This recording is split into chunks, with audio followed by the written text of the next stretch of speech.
Good afternoon and happy Friday. I'm Bob Lawson, Superintendent of Henderson County Schools, and today I'm here at Thelma B.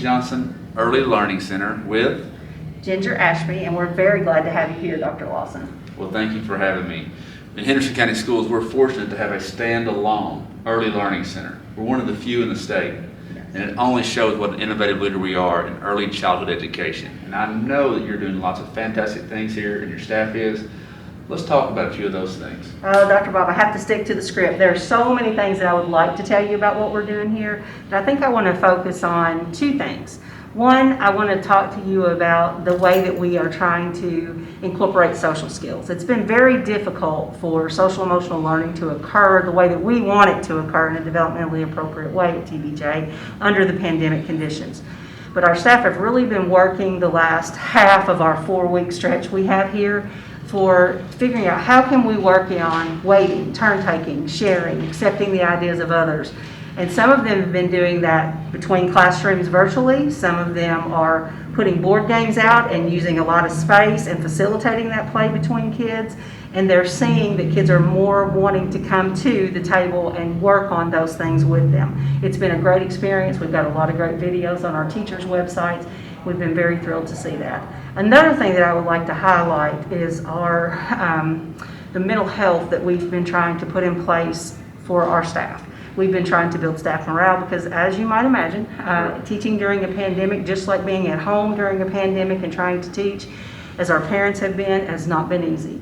So our teachers have been trying to support our parents, and we have been trying to support our teachers. And I really want to give a shout out to our kindness team, the Kindness Buddy program that we have presented, and a lot of the morale things that are happening, much through the direction of Emily Boston and Stephanie Dow. And I want to say thank you to our teachers. You guys are rock stars. You guys are making it happen for our kids, for our families, and you're doing it under extreme conditions. And I just can't say enough about how great they've been under all of this. You make such great points that really it's been a great team effort on the part of school staff, parents, and our community. And I really appreciate the idea you're bringing about of the mental health aspect for our children. Is there any way we could maybe take a tour and see some of the awesome things that are going on at TBJ? Absolutely, we could do that. So I wanted to tell you a little bit about how we're boosting staff morale, or just trying to keep everybody motivated and going and connected and not be in our silos.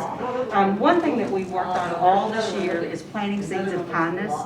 We have a buddy system that we are using where you filled out a paper and people are just delivering you coffee or your favorite candy bar, or just something to say, hey, I'm thinking about you, or pick you up. And if something's went on in your family, then your kindness buddy kind of spearheads giving something. But these are seeds, and what we do is we make suggestions each week to Miss Emily about who we've caught being kind to our staff.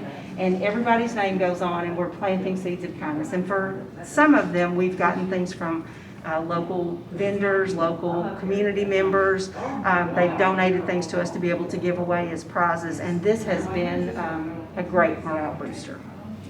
You know, the part I really appreciate about this is when you talked about planting seeds of kindness with your students, you're modeling it with your staff, and that really fits our core value of inspiring human greatness. When our children see the adults modeling the behaviors that we're trying to teach them, it goes a long way. This is fantastic, and I hope your staff's enjoying it. I think they are. Thank you. We have a board for February. One of the things that we did was we did a Born to Teach, and we asked staff members to send us in a 4-year-old or lower picture to see if we could guess who was on our Born to Teach board. And it's proving to be a lot harder, but it has sparked a lot of conversation among our staffs and elicited a lot of laughter.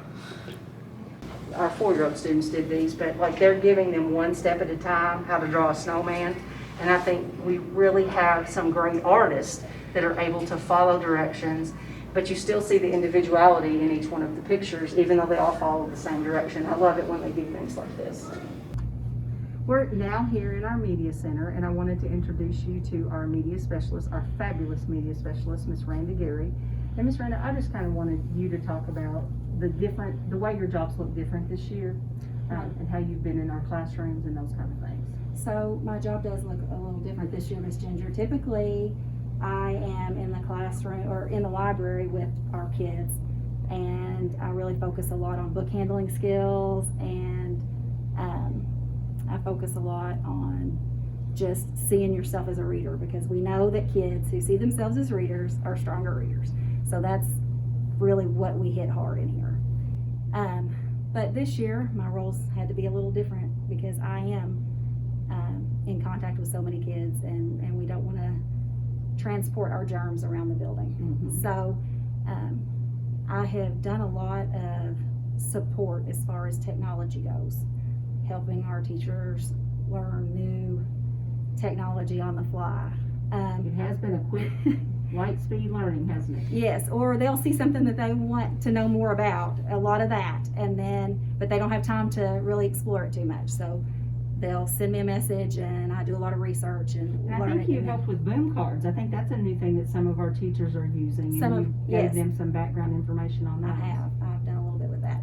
And our speech pathologists were really in the forefront of that too. We're so fortunate here in Henderson County. We are. We're a one-to-one district, K-12, but I think maybe it's great that you're pointing out that also in preschool, we're preparing these kids for the 21st century. We are definitely on the cutting edge of some of the things technology-wise that we could use, and I think maybe our families are beginning to see through some of the STEM things that you've done over the course of this year, and the things that we have in here, that our kids are learning to code even in preschool.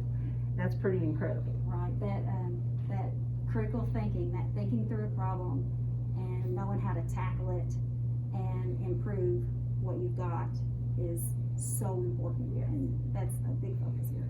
Speaking of tackling a problem, I think we would like to talk to you a little bit about your experience yesterday. Would you just kind of share with us what happened yesterday and the importance and significance to you? Absolutely. Yesterday was an amazing day for me. It was a long-awaited day. We lost my dad in December to COVID-19, and he was always our biggest cheerleaders in our education. He made sure we had books. He made sure we had opportunities to learn new things, and I don't think that anything made him prouder than his girls graduating college. And so yesterday I had the opportunity to get my vaccine, and my dad had said over and over again that he knew the vaccination was coming and that we were tough enough to just weather this until then. We could be tough enough to just stay home. It'll be okay. Well, we're grateful that you led the charge for that for us, and you are an amazing representative of not only Thelma B. Johnson Early Learning Center, but your family and the Henderson County community. And I just want to say thank you. Thanks, Ms. Ginger. Randa is the library media specialist at Thelma B. Johnson Early Learning Center. She lost her father to COVID-19 back in December, so today's immunization held extra meaning. Wonderful. I'm feeling great. I'm super excited to be able to do this today. She says over the past 11 months, she has worried about unknowingly passing the virus to her students. I mean, I worry about those things. And so not having to feel as concerned about that will be a big relief for me. Gary says she hopes the vaccine will lead to even more in-person learning for Henderson County schools. Good things come to those who wait. In Henderson County tonight, Samantha Johnson, 14 News. Ms. Ashby, wow. The work of your staff, your leadership, your parents, the community, we're all very fortunate in Henderson County Schools to have everyone working together for Thelma B. Johnson Learning Center. Thank you for having us here today.